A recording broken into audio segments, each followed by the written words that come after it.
أعوذ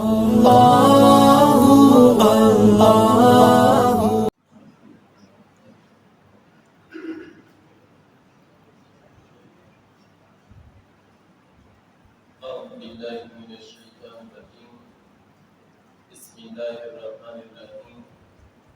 رب اشرح لي صدري ويسر لي أمري واحلل عقدة من لساني يفقهوا قولي. الحمد لله الذي وحده والصلاة والسلام على من لا نبي بعده وعلى آله وأصحابه الذين أوفوا عهده. أما بعد فأعوذ بالله من الشيطان الرجيم. بسم الله الرحمن الرحيم. للفقراء المهاجرين الذين أخرجوا من ديارهم وأموالهم يبتغون فضلا من الله ورضوانا وينصرون الله ورسوله أولئك هم الصادقون. صدق الله العظيم. إن الله وملائكته يصلون على النبي يا أيها الذين آمنوا صلوا عليه وسلموا تسليما. محمد صلى الله عليه وسلم.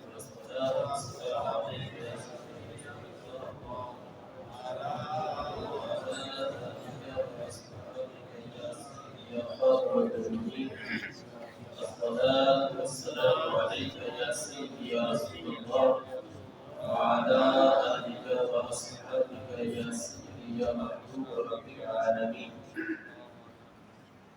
مولاي صل وسلم دائما أبدا على حبيبك خير الخلق كلهم والحبيب الذي ترجى شفاعته لكل هول من الأرواح المتهمين.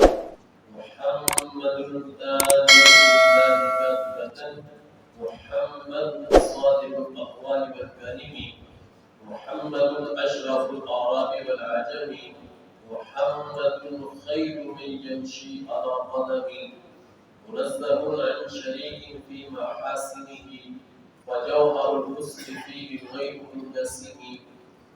يا رب بالمصطفى بلغ مقاصدنا واغفر لنا ما مضى يا واسع الكرم. يا رب صل وسلم دائما ابدا على حبيبك خير الخلق كلهم. توحید و رسالت کی خوشبو ہر سو پھیلا کر دم لیں گے. توحید و رسالت کی خوشبو ہر سو پھیلا کر دم لیں گے. ہم فکر مدینہ کا پرچم ہر سو لہرا کر دم لیں گے. ہم بانٹ کے نور دماغوں میں اور ڈال کے تیل چراغوں میں. ہم بانٹ کے نور دماغوں میں اور ڈال کے تیل چراغوں میں اس دیس کے چپے چپے سے ہر ظلمت کو بھگا کر دم دیں گے. اب وقت ہے خوب تیاری کا اب آیا دور بیداری کا. اب وقت ہے خوب تیاری کا اب آیا دور بیداری کا. ہم فکر رضا کی دستک سے ہر سنی کو جگا کر دم دیں گے. نہ سوئیں نہ سستائیں گے بس شوق سے منزل پائیں گے. نہ سوئیں نہ سستائیں گے بس شوق سے منزل پائیں گے. گر اپنے مہلت دی آسے ہر ظلم مٹا کر دم دیں گے. توحید و رسالت کی خوشبو ہر سو پھیلا کر دم دیں گے. ہم فکر مدینہ کا پرچم ہر سو لہرا کر دم دیں گے. اللہ تبارک و تعالی جل جلالہ و عظم نوالہ و اعظم شانہ و عظم برہانہ و جل ذکرہ و عز اسمہ کی حمد و ثنا اور حضور سرور کائنات مخبر موجودات زینت بزم کائنات الصغیر جہاں سجاہ لامکان قائد المرسلین خاتم النبیین احمد مجتبی جناب محمد مصطفیٰ صلی اللہ علیہ وآلہ وسلم کے دربار قربان میں ہدیہ درود و سلام عرض کرنے کے بعد جلوہ آرائے مسجد استارت برادر محتشم سمایہ سنت حضرت علامہ مولانا حافظ محمد رضا حسین نقشبندی صاحب زیر شرفہ اور دیگر انتظامیہ مسجد کے اراکین اور وجود آل حق علیہ السلام رب الجلال کے فضل اور اس کی بھی توفیق سے آج ہم سب اس تاریخی دن 18 ذی الحج کو آج ہم سب اللہ کے گھر میں حاضر ہیں۔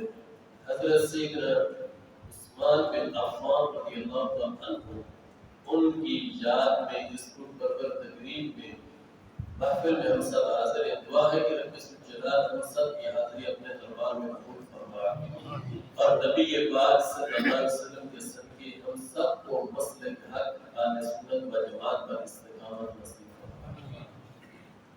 حضرات محترم، حضرت سیدنا عثمان غنی رضی اللہ عنہ آپ کے بارے میں جو ابتدائی معلومات ہیں وہ ہر سنی مسلمان کو ازبر یاد ہونا لازم اور ضروری ہے۔ حضرت سیدنا عثمان غنی رضی اللہ عنہ آپ کی عمر مبارک 34 سال تھی جس وقت آپ نے اسلام قبول کیا۔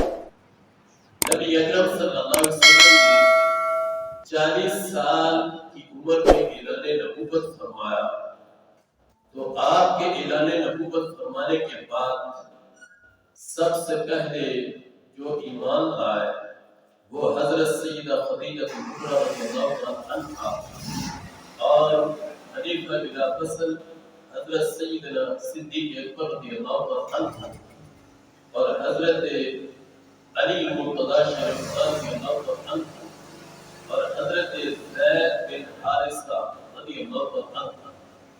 ان کے بعد جنہوں نے سب سے پہلے اسلام قبول کیا وہ حضرت سیدنا عثمان غنی رضی اللہ عنہ کی ذات بارگاہ ہے۔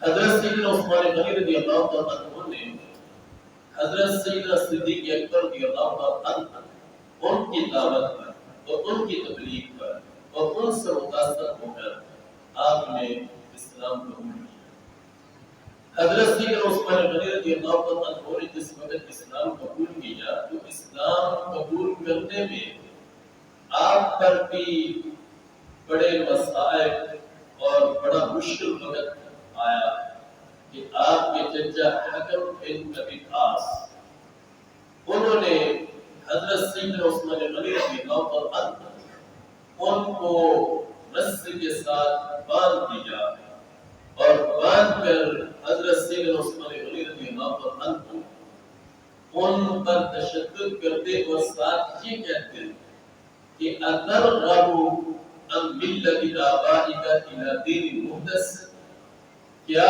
تم نے اپنے باپ دادا کا دین چھوڑ کر ایک نیا دین جو ہے وہ تم نے اختیار کر لیا ہے؟ واللہ لا اقولک، اللہ کی قسم میں تمہیں نہیں چھوڑوں گا۔ کب تک؟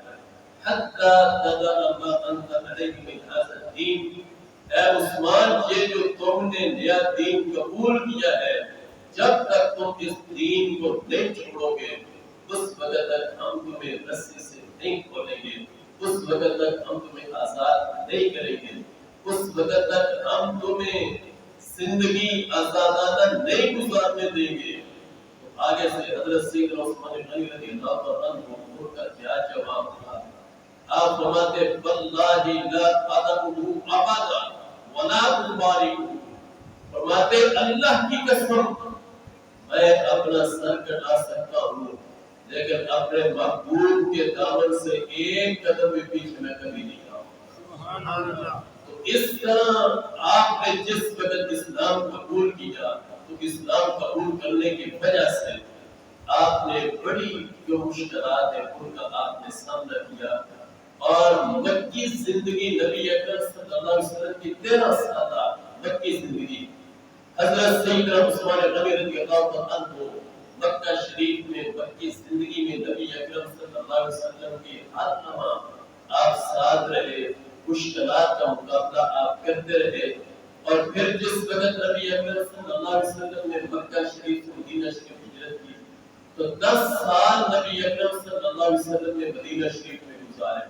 تو حضرت سیدنا عثمان غنی رضی اللہ عنہ وہ 10 سال بھی نبی اکرم صلی اللہ علیہ وسلم کے ساتھ رہے اور اسلام کے پھیلانے میں اپنا کردار جو ہے وہ ادا کرتے رہے.